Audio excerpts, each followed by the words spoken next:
Okay, so I apologize for the late upload. Like, that copyright kind of annoyed the ever-living hell out of me. So I'm kind of debating how I wanted to approach it.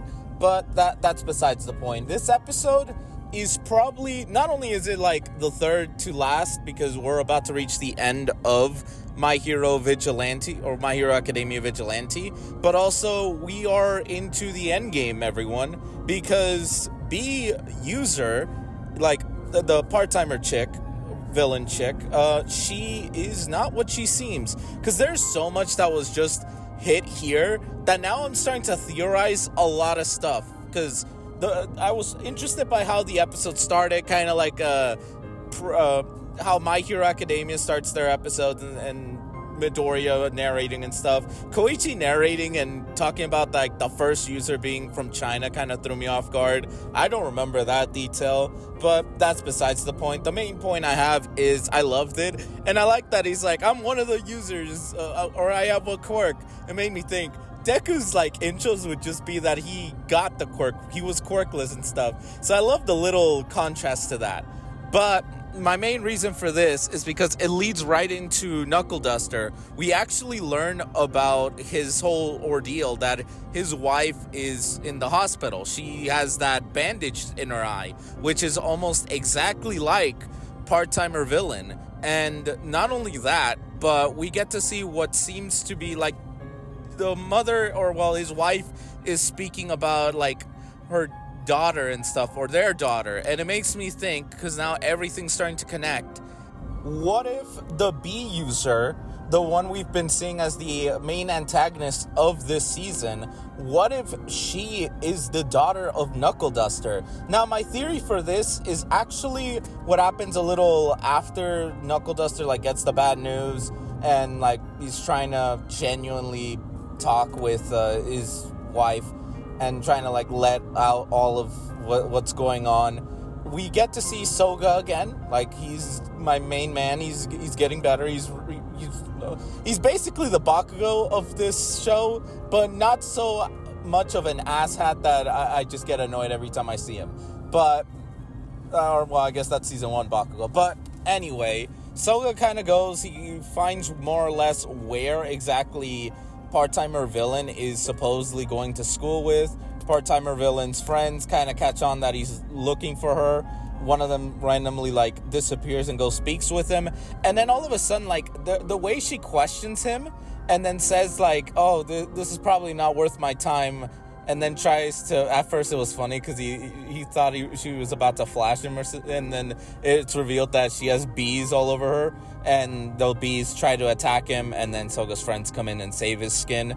But here's the thing, that girl was definitely not the B user, but as we see the B user later through the episode, like she's in a house and stuff, and those people just seem to be like in a vegetative like state, similar to Knuckleduster's wife. It almost makes me think that the B user is not necessarily a person.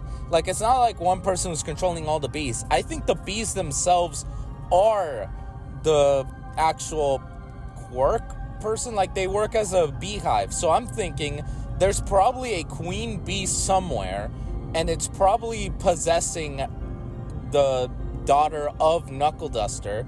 And not only that, but I'm thinking, because let's think back. Whenever Stain the Fraud, like, threw a knife at her, like, that should have killed her. Like, he was legit trying to kill her. And yet she just kind of brushed it off. So I'm thinking that perhaps this bee, or I'm thinking this actual bee queen, is possessing the body of Knuckleduster's daughter and managed to make what seems to be a similar injury to what Knuckleduster's wife has. So she has the eye patch in one of her eyes, and the other one almost looks soulless, almost like there's no eye there. So I'm thinking that that's how it's able to just do a bunch of stuff. It's able to possess people, stun them, and do a bunch of crazy stuff. But all those bees are connected with the mother bee, the queen bee. And every time, like when Knuckleduster damaged one of the bees, like Bee Girl felt it because it is a connection with it. It's part of the quirk.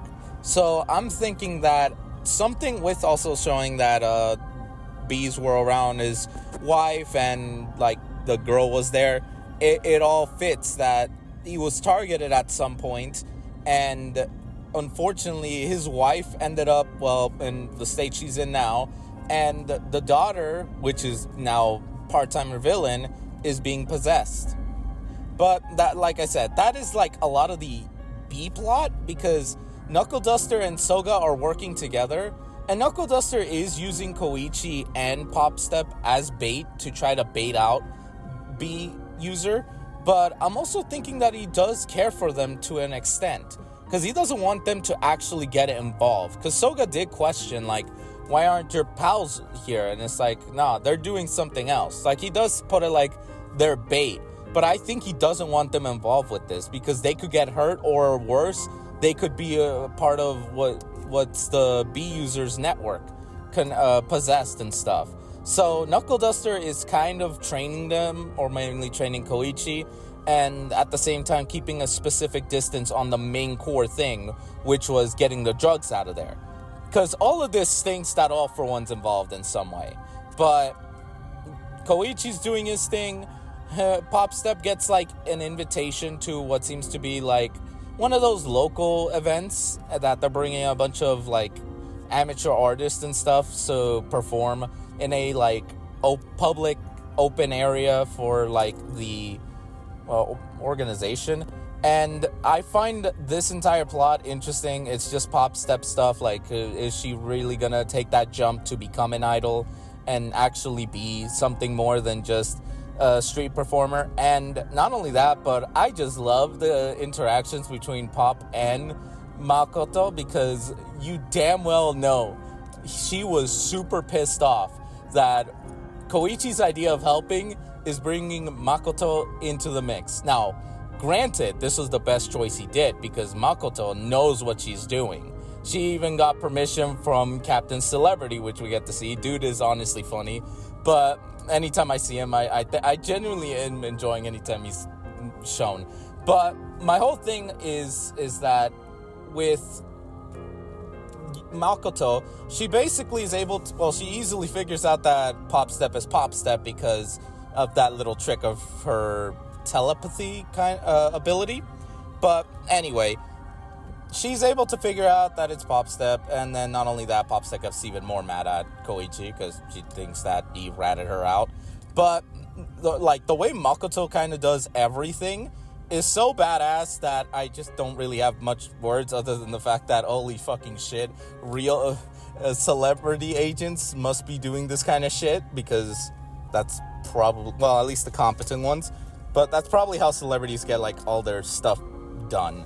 But that's not exactly where I kind of want to go so deep dive in, because Pop is honestly getting a little more of her stuff. Like, we see a lot of Koichi this season because he's the main character. We get to see his growth and all. But seeing a moment for Pop to basically get her, like, start up her dream, because she is not a vigilante. She's more of a street performer that occasionally helps the vigilantes. But either way, it's still pretty interesting seeing like her little thing, and how Makoto, like, she isn't like this grandiose fighter, but she's pretty smart when it comes down to like publicity stuff. So I was pretty intrigued. Like, this was amazing. And then obviously right at the end of the episode, like, Pop is obviously super nervous of all of this. And I love how at the beginning of the episode, Koichi kind of knows that if he tries to cheer her up with a generic inspiration, she'll punch him. If he tries to say, don't worry about it, maybe you shouldn't do it, like, she'll get mad because you're not supporting me.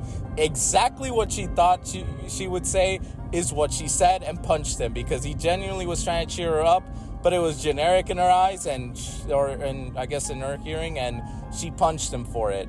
And not only that, but Knuckleduster found B user, and not only that, but the B user, like the person that is being controlled, I feel like their emotions are starting to affect this villain, because they wanted to go to the event and then they didn't, and then they're kind of like, it's conflictions. And I'm thinking that there's a possibility that Knuckleduster's daughter can be freed. Now, I mean, for a dark series or teasing that looks more darker than My Hero Academia, I'm thinking that we might not get Knuckleduster be able to save his daughter. But all I know is that we're heading to the end game of this, at least to B-User. I think she's done for. I genuinely don't know what else to say other than this was a fun episode. It was more of a calm before the storm because, oh my god, we're about to get the ultimate matchup. Knuckleduster, a quirkless, super strong old man, versus a girl who, honestly, with her bees, it can be a bit of a problem.